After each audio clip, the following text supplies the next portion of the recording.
नमस्ते। आज हम फाइनेंशियल प्लानिंग के ऐसे टॉपिक पर बात करेंगे जिसके बिना सेविंग्स करना वैसा है जैसे बिना तड़के की दाल। मैं बात कर रही हूँ फाइनेंशियल गोल सेट करने की। फाइनेंशियल गोल सेट करने से आप डिसिप्लिन से सेविंग्स तो कर ही पाएंगी, साथ ही आप अपने सभी सपनों को समय से पूरा भी कर पाएंगी। आइए समझते हैं कैसे। एक स्मार्ट और अचीवेबल फाइनेंशियल गोल सेट करने के 5 इंपॉर्टेंट पहलू हैं।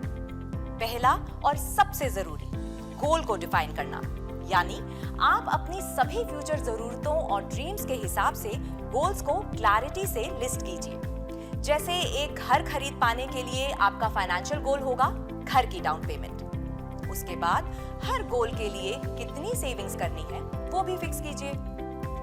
एक बात ध्यान रहे, सभी गोल्स अपनी इनकम और सेविंग्स की क्षमता के हिसाब से ही सेट कीजिए।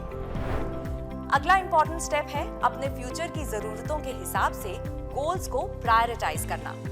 जैसे वर्ल्ड टूर करने से ज्यादा जरूरी है आपकी रिटायरमेंट या बच्चों की एजुकेशन, तो ऐसे फाइनेंशियल गोल्स को प्रायोरिटाइज करके उनके लिए समय से प्लान करें।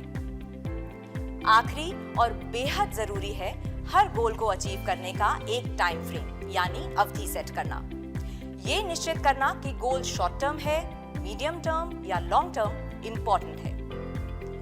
गोल की अवधि और अपनी मंथली सेविंग्स के हिसाब से आप ये प्लान कर पाएंगी कि हर एक फाइनेंशियल गोल के प्रति आपको मंथली कितनी सेविंग्स करनी है और उन्हें कहां और कितने सालों के लिए इन्वेस्ट या डिपॉजिट करना है। इससे आप अपने गोल्स की प्रोग्रेस को ट्रैक भी कर पाएंगी और प्रायोरिटी के हिसाब से सेविंग्स को सही जगह एलोकेट भी कर पाएंगी।